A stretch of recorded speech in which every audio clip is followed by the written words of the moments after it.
اب ایک دو پوائنٹ اور بیان کر کے بات ختم کرتے ہیں. اولاد کے اوپر کبھی بد دعا نہ کریں. خاص طور سے یہ عورتیں ہماری جو ہوتی ہیں نا, جذباتی ہوتی ہیں, کبھی کبھی غصے میں کہہ جاتی ہیں چاہ تو مر جائے, ہلاک ہو جائے. کبھی بھی اپنی اولاد کے لیے بد دعا مت کیجیے, اس لیے کہ آپ نہیں جانتے جب آپ نے اپنی زبان سے بد دعا کے الفاظ نکالے ہیں, ہو سکتا ہے وہ کوئی قبولیت کی گھڑی ہو اور آپ کی بد دعا قبول ہو جائے اللہ کے یہاں, اور آپ کے بچے کی زندگی برباد ہو جائے. اسی لیے اللہ کے نبی فرماتے لا تدعوا علی انفسکم, اپنے اوپر کبھی بد دعا مت کرو. ولا تدعوا علی اولادکم, اپنی اولاد کے اوپر کبھی بد دعا مت کرو. لا توافقوا ساعتن, کہیں ایسا نہ ہو کہ تم قبولیت کی گھڑی کو پا جاؤ اور تمہاری بد دعا قبول ہو جائے. اور ویسے 3 دعائیں ایسی ہوتی ہیں جو قبول ہوتی ہیں. ان 3 دعاؤں میں دعوت المظلوم, مظلوم کی دعا, مظلوم کی بد دعا قبول ہوتی ہے. ودعوت المسافر, مسافر کی دعا قبول ہوتی ہے. ودعوت الوالد علی ولدہ, اور ماں باپ کی بد دعا اولاد کے لیے بھی قبول ہو جاتی ہے. اس لیے خبردار اپنی اولاد کے لیے کبھی بد دعا آپ نہ کریں. اب ایک چیز یہ بھی سمجھ لیجیے, کسی کو صرف بیٹیاں ہیں یا کسی کو زیادہ بیٹیاں ہیں تو اس پر کبھی افسوس مت کرو میرے بھائی. اگر آپ کو صرف بیٹیاں ہیں اور ابھی اور چاند سے اللہ سے دعا کرو اللہ بیٹا دے دے, چانس نہیں ہے, صبر کرو بھائی. بیٹیاں آپ کے حق میں انشاءاللہ بیٹے سے زیادہ رحمت ہوگی. صاحب میری نسل کیسے چلے گی, میرے بعد کون مجھ کو یاد کرے گا, میرے نبی کی نسل کیسے چلی. میرے نبی کو تو اللہ نے کوئی اولاد نرینہ نہیں نہ دی. میرے نبی کا کوئی بیٹا نہیں ہے, جو بیٹے پیدا ہوئے سب بچپن میں انتقال کر گئے. مگر آج پوری دنیا میں جہاں بھی اسلام ہے, اشہد ان محمد رسول اللہ کی صدائیں بلند ہوتی ہیں. میرے نبی کا نام زندہ ہے اور قیامت تک زندہ رہے گا. تو اولاد سے نام زندہ نہیں رہتا ہے, نام زندہ رہتا ہے آپ کے کارنامے سے, نام زندہ رہتا ہے آپ کی نیکیوں سے. اور آپ کی بیٹیوں کو بھی آپ دیندار بنائیں گے انشاءاللہ, وہ آپ کا نام روشن کریں گے.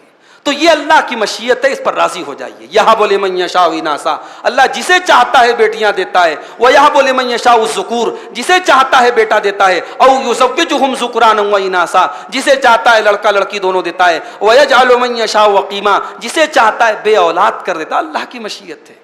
اور اگر بیٹی ہوئی ہے اس کی قدر کرو میرے بھائی. بیٹی آپ کے لیے مغفرت کا پروانہ لے کے آئی ہے. حضرت عائشہ کہتی ہیں میں گھر میں بیٹھی ہوئی تھی, ایک بھیک مانگنے والی عورت آتی ہے, اس کے ساتھ 2 چھوٹی چھوٹی بچیاں ہیں.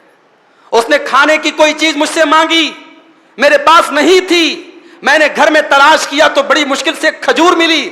میں نے عورت کے ہاتھ میں کھجور تھمائی, اس عورت نے کھجور کے 2 ٹکڑے کیے, ایک اس بچی کو دیا, ایک اس بچی کو دیا, اور خود اس عورت نے کچھ نہیں کھایا. پتہ نہیں کب کی بھوکی تھی بیچاری, اس نے اپنی بچیوں کو کھلا دیا اور خود کچھ نہیں کھایا. حضرت عائشہ کہتی ہے میں یہ منظر دیکھ کر کے مجھے بڑا عجیب سا لگا. جب اللہ کے نبی صلی اللہ علیہ وسلم آئے اور میں نے آپ سے کہا کہ اللہ کے نبی آج میں نے ایسا منظر دیکھا کہ ماں کو 1 کھجور میں نے دی تو اس 1 کھجور کو بھی ماں نے اپنی دونوں بچیوں کو بانٹ دیا. اللہ کے نبی نے فرمایا کہ اے عائشہ, من ابتلی من هذه البنات شيئا كن له سترا من النار. اے عائشہ, جس کو اللہ تعالیٰ بیٹی دے کر کے آزماتا ہے, جس کو اللہ تعالیٰ بیٹی دے کر کے اس کا امتحان لیتا ہے اور اس امتحان میں وہ کھرا اتر جاتا ہے, کن لہو سترم من النار. اے عائشہ, وہ بیٹیاں اپنے ماں باپ کو جہنم کی آگ سے بچانے کا کام کریں گی. سعودی عرب کا سچا واقعہ ہے. ایک انسان کو بیٹی ہوئی, اگلی بار اس نے دعا کہ اللہ بیٹا ہو جائے, پھر بیٹی ہو گئی, ایک کے بعد ایک, جب 6 بیٹیاں اس کے گھر میں ہو گئیں, 7ویں بیٹی کا 7ویں ڈیلیوری کا ٹائم آیا, اس نے اپنی بیوی کو دھمکی دے دی. اس نے اپنی بیوی سے کہا کہ اگر اب کی بار تجھے بیٹی ہوئی تو میں تجھے طلاق دے دوں گا. بیوی بیچاری حیران, میرا شوہر کتنا بڑا ظالم ہے, یہ تو میرے اختیار میں نہیں ہے, میرے تو کنٹرول میں نہیں ہے. پھر بھی وہ بیچاری اللہ سے دعا کرنے لگی کہ اللہ اس بار تو مجھے بیٹا دے دے ورنہ میری زندگی برباد ہو جائے گی, میرا شوہر مجھ کو طلاق دے دے گا. میرے پیارے ساتھیوں, یہ سعودی عرب کا سچا واقعہ ہے. وہاں کے علماء نے لکھا ہے شوہر نے رات میں خواب دیکھا, شوہر کو اللہ تعالیٰ نے خواب دکھایا. شوہر خود کہتا ہے کہ میں نے خواب دیکھا کہ میں جہنم کے دروازے پر کھڑا ہوں, جہنم کے دروازے پر کھڑا ہوں, اللہ کے فرشتے مجھے جہنم میں لے جانے کے لیے تیار ہیں, مجھے جہنم کی طرف لے کے جا رہے ہیں. جب جہنم کے دروازے پر میں پہنچا تو سب سے بڑی بیٹی سب سے پہلی بیٹی اس جہنم کے دروازے پر کھڑی ہے اور وہ فرشتوں سے کہتی ہے کہ او فرشتوں، یہ میرا باپ ہے، اس نے بڑی محبتوں سے پالا ہے، اس نے بڑی محبتوں سے میرا خیال رکھا ہے، اے فرشتوں اس کو تم جہنم میں نہ ڈالو، اس کو معاف کر دو۔ اس کے بعد فرشتے مجھے وہاں سے ہٹا کے لے کے گئے، پھر جہنم کے اگلے گیٹ پر گئے۔ جہنم کے اگلے گیٹ پر میری دوسری بیٹی کھڑی تھی۔ اس دوسری بیٹی نے فرشتوں سے کہا، اے فرشتوں یہ میرا باپ ہے، اس نے بڑی محبتوں سے مجھے پالا ہے، اس کو چھوڑ دو، ہماری وجہ سے اس کو چھوڑ دو، اس کو جہنم کی آگ میں نہ ڈالو۔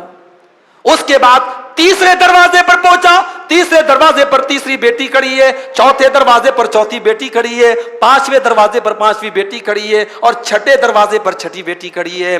وہ انسان کہتا ہے جب چھٹے دروازے کے پاس میری چھٹی بیٹی نے بھی فرشتوں سے کہہ کر کے مجھ کو بچا لیا، تو جہنم کے چونکہ 7 ہی دروازے ہیں، جب آخری دروازہ تھا، جب میں آخری دروازے پر پہنچا وہاں میری کوئی بیٹی نہیں تھی۔ میں دل محسوس کے رہ گیا، میرا دل تڑپ اٹھا اور میں نے سوچا کہ کاش میری ایک اور بیٹی ہوتی اور اس آخری دروازے پر بھی وہ مجھے بچا لیتی، لیکن وہاں کوئی اور بیٹی نہیں تھی، اور فرشتے مجھے اس جہنم کی آگ میں لے کے جانے لگے۔ شوہر کی نیند کھلتی ہے، سارا بدن پسینے سے شراب ہو رہے، سارے بدن سے پسینہ بہ رہا ہے اور آنکھوں سے آنسو بہ رہے ہیں، اور اپنی بیوی سے معافی مانگتا ہے اور کہتا ہے کہ اے میری بیوی، آج اللہ تعالیٰ نے اس خواب کے ذریعے مجھے سبق سکھا دیا کہ بیٹیاں یہ منحوس نہیں ہوتی ہیں، بیٹیاں یہ بوجھ نہیں ہوتی ہیں، بلکہ بیٹیاں تو اپنے ماں باپ کو جہنم کی آگ سے بچانے کا کام کرتی ہیں۔ اے میری بیوی، 7واں بچہ تو بھی دعا کر، میں بھی دعا کرتا ہوں، اللہ ہمیں بیٹی ہی دے دے، 7 بیٹیاں مجھ کو مل جائیں، تاکہ کل اگر جہنم میں جانے کی باری آ جائے تو یہ 7 بیٹیاں اپنے باپ کو جہنم کی آگ سے بچانے کا کام کریں۔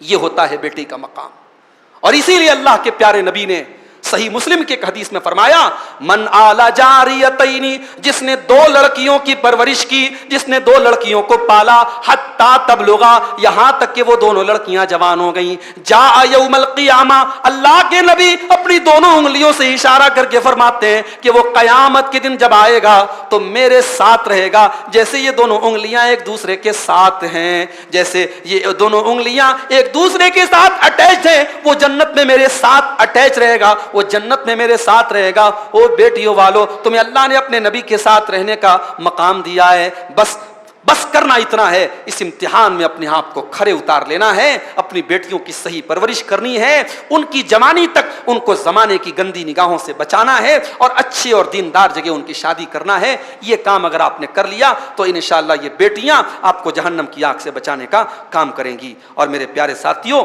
آخری چیز یہ ہے، اپنی اولاد کو ٹائم دو، اپنی اولاد کو وقت دو۔ آج کتنے بچے ہیں ترستے ہیں اپنے باپ کے وقت کے لیے، کتنے باپ ہیں دن بھر آفس میں کام کرتے ہیں، رات میں آتے ہیں موبائل میں لگے رہتے ہیں، کتنی مائیں ہیں دن بھر کچن میں رہتی ہیں، رات میں موبائل پہ لگی رہتی ہیں۔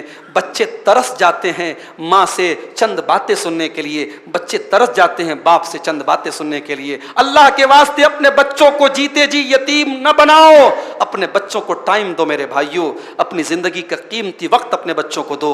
عربی کا ایک شاعر کہتا ہے، لیس الیتیم من انتہا ابواہ من حم الحیات وخلفاہ ذلیلا، یتیم وہ نہیں ہے جس کے ماں باپ اسے دنیا میں چھوڑ کے چلے جائیں۔ ان الیتیم هو الذی تلقى له امن تخلت او ابا مشغولا، یتیم تو وہ ہے جس کی ماں بہت بزی ہو اور جس کے باپ کے پاس اس کے لیے فرصت نہ ہو۔ اتنے بزی مت بنو، اتنے مصروف مت بنو کہ بچوں کے ساتھ کھیلنے کا ٹائم نہیں ہے، بچوں کی شرارتیں دیکھنے کا ٹائم نہیں ہے، بچوں کے اسکول کے ورک دیکھنے کا ٹائم نہیں ہے۔ اپنے بچوں کو وقت دو میرے بھائی، یہ زندگی کا سب سے قیمتی پیریڈ ہے اور اولاد کا حق ہے۔ تو یہ ایک بہترین ماں باپ کی کچھ کوالٹیز تھی جو میں نے آپ کے سامنے بیان کی۔ جو ہم میں سے صاحب اولاد ہیں، اللہ تعالیٰ ان چیزوں پر انہیں عمل کرائے۔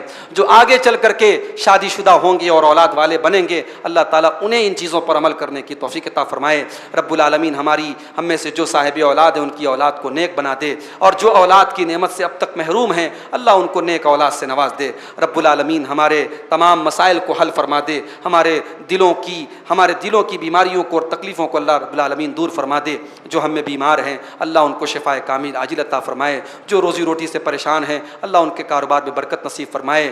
رب العالمین جو ہم میں سے کسی بھی قسم کی ذہنی اور جسمانی تکلیف میں ہیں اے اللہ تو ان کی تکلیف کو دور فرما دے.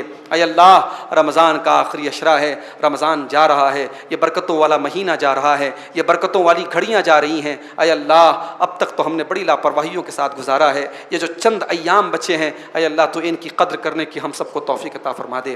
پروردگار اب تک ہم نے جو نیکیاں کی ہیں, جو تراویح پڑھی ہے, جو ہم نے طاق راتوں میں جاگ کر کے عبادت کی ہے, جو بھی تلاوت کی ہے اے اللہ ہماری ان ٹوٹی پھوٹی عبادتوں کو تو قبول فرما لے.